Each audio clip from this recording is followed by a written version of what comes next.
Thank you guys. My name is Wiggers. I'm a front-end developer in Jira here at Atlassian. And I'm here today to talk to you about why you should never send a human to a machine kill.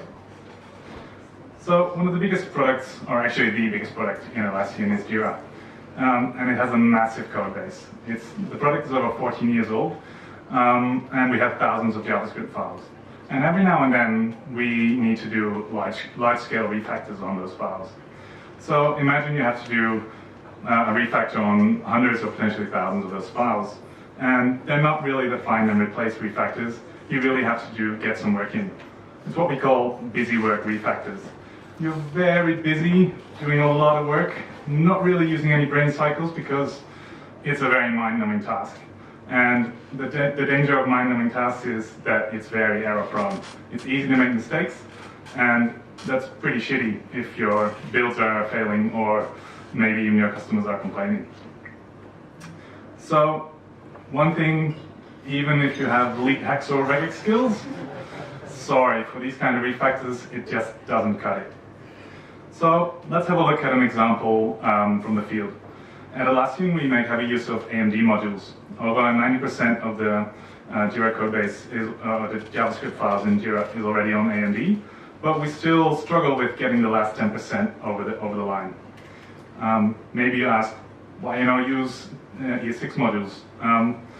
Currently, the support for source maps in Jira is a little bit poor. Transpilation means we have a longer build time, and teaching ES6 or how to use ES6 to 100 plus devs is not really something that's trivial. So the main thing here, the busy work refactor, is getting the dependencies, the AMD dependencies, sorted out. And really, that's something, if you want to do it manually, I took a quick look at one of our plugins, the issue search plugin, and I found 238 occurrences of window.$, or jQuery, as we know it in JavaScript world. I found 238 occurrences in 64 files. So imagine that for every single file, you have to open it, you have to look for these dependencies. Nope, it's not there. You have to add it to the dependency list. You have to add it to the factory, and every $sign you have to replace with a variable named jQuery. At least that's the convention we decided on.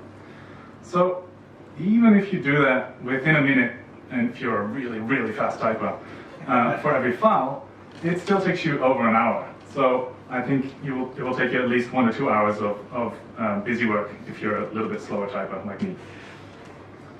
So instead of 1 to 2 hours, let's have a look at how we do this with a code mod.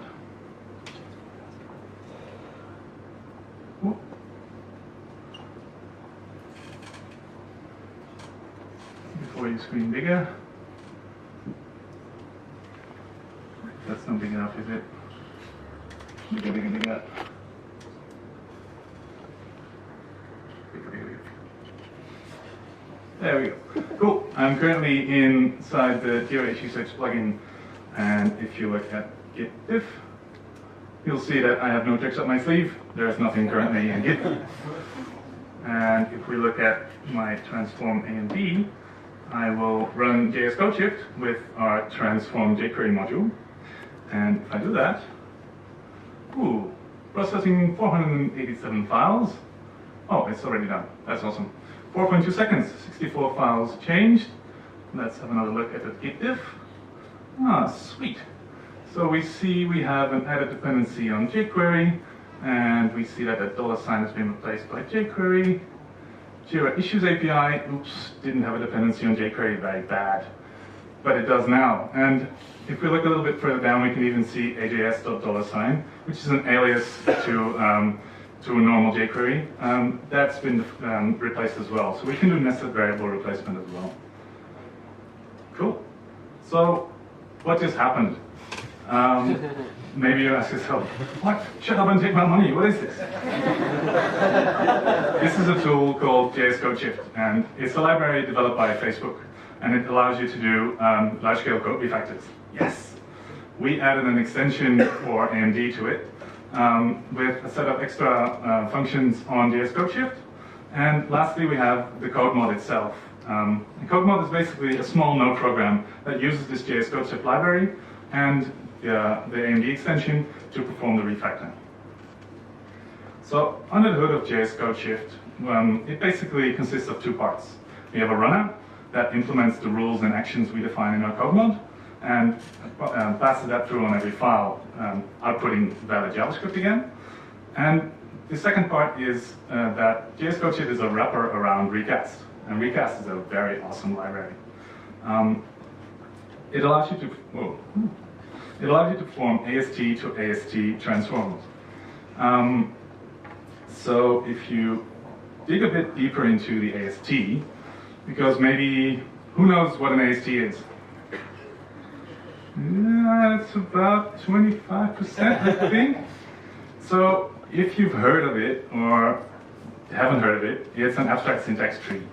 If you know what a DOM is, and I reckon if I would ask, I'm not going to ask, everyone would raise their hand. A DOM is a tree, and an AST is a tree. It's very, very simple. It's basically the layer underneath JavaScript. So a few tools to help you understand that a bit better are astexplorer.net, and I can highly recommend that one, or check out esprima.org. Let's do a quick quiz. There we go.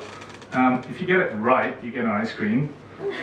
Maybe talk to Ian about the obese effect on that, but can anyone tell me what this bit of jQuery does?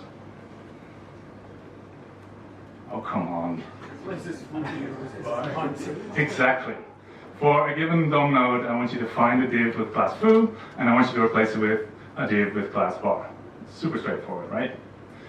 Now let's look at this JS Code Shift example. For a given AST node, I want you to find a variable with the name foo, and I want you to replace that variable with a variable named bar. It's basically the same. So what JS Code Shift does, that wrapper around Recast, it's kind of a jQuery-like interface to Recast. So if you look at that code mode, you can kind of see what was going on. You'll see that for a source, or in a specific bit of source code, I want you to find a JS Code Shift call expression, filter them for AMD define methods, which is something we added in our extension. And for each of those, I want you to replace the $sign with the jQuery AMD module and add the new variable name. So the toAMD module is also a method we added in our extension. So if you look under the hood of the AMD extension itself, you'll see the same pattern again. For a given path, I want you to find an identifier, I want you to filter it by the name, in this case, $sign, and I want you to replace it with the proper value name, which is jQuery. And that's it in a nutshell. So a few quick notes. If you want to get started on this, and you've finally made your code mod and it's all working and it's great, and you're really, really eager to get it committed and pushed to your repo, please do check the results first. It's meant to do the heavy lifting for you, but it's not meant to be perfect. If you spend 3 weeks perfectioning your code mod until you've got every single edge case covered, you're doing something wrong. So make sure it covers 90% to 95% of your code, and do the last 5% manually. If you want to get started, definitely check out the GitHub repo on Facebook. And as said earlier, the AST Explorer is a very cool tool. That's basically it. One last note, we are very keen on having these tools open sourced. So we're in the process of that. I guess you can follow me on Twitter or something, and I will post when we have released it. That's it.